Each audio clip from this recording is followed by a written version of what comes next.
Hi, hope your day's going well. Let's find out what Ramona's up to. If you remember in our last chapter, we had sadness and we had joy. We had sadness of Picky Picky passing away, but then we had joy with the announcement that, yes, the girls were right. They are going to get a new member of their family. They don't know yet whether this baby will be a boy or a girl, so they are calling it It. And that is the title of Chapter 5, It. Now that the news of the baby was out, Beezus and Ramona had no more trouble getting along with one another after school. Saying they were sorry and burying Picky Picky had brought them closer together. Their parents said nothing more about their returning to the Kemps after school. Ramona began to feel that life was humdrum. Even the weather was dreary, wet, cold, but not cold enough to snow. She tried wearing a Chiquita banana sticker plastered to her forehead when she went to school to start a fad, like the sticker fad in Aunt Beatrice's 3rd grade. Her aunt said she sometimes felt as if she were teaching a bunch of bananas. Members of Ramona's class said, "Why are you wearing that? That looks dumb." Then Ramona tried announcing, "We're going to have a baby in our house." No one was interested. New babies were common in the families of her classmates. Because she had been to their homes, Ramona knew what new babies meant. A stroller in the hall, a playpen in the living room, a high chair in the kitchen, tiny clothes strewn around, plastic toys underfoot, crumbs sticking to chairs. Of course, she could not expect her friends to get excited about the Quimby's new baby. Weeks went by. Aunt Beatrice telephoned almost every evening to ask how her sister was feeling. The conversation of the grown-up sisters was filled with laughter, which puzzled Ramona and Beezus, who failed to see why this was all so funny. They hung around trying to guess what the laughter was about from their mother's side of the mysterious conversations. They were able to guess that Aunt Bee was very busy and that she went skiing almost every weekend, but the ski season would soon be over. Their mother's remarks were meaningless. "Why, Bee, I don't believe it."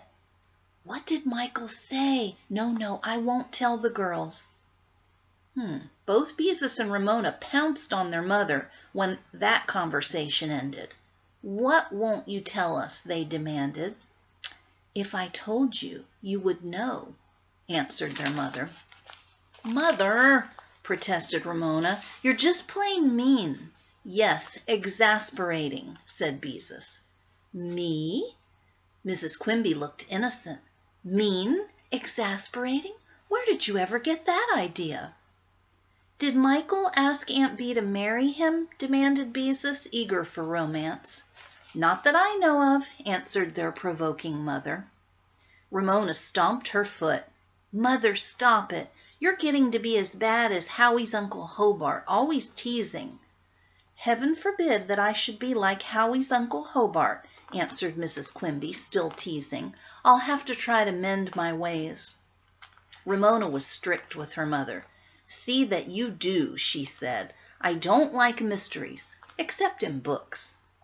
Mrs. Quimby, Mr. Quimby, who was trying to study in the living room table, frowned during all these conversations because they disturbed his work. Something dreadful called a midterm was about to happen at the university. He was worried and nervous. The girls could tell because he made more jokes than usual. When he was worried, he always joked. When he saw Ramona lying on the floor looking at TV, he said, "There's Ramona, batteries not included." However, Mr. Quimby's studies would be over the middle of June when he would receive his teaching credential a few weeks before the baby, known as It, was due. Then he would work during the summer as a checker at one of the ShopRite markets to replace checkers who took vacations. By September, he would have found a place in a school, if not in Portland, at least in a suburb. Mrs. Quimby would leave her job to take care of It, which pleased Ramona. The house always seemed so empty without their mother. Of course, Beezus and Ramona were eager to know if it would be a boy or a girl. Ramona wanted a boy, because Beezus wanted a girl. Their parents said they would take whatever came along. The girls were concerned with other questions. Whose room would it share? How long would their mother stay home to take care of it? Ramona wanted her mother home for keeps. Babies weren't much work, right? They just lay around all day. Maybe her mother could find time to let down the hems of Ramona's skirts and pants and bake a few cookies. Beezus wished she could stay home from school to take care of it herself. However, she had the summer to look forward to it.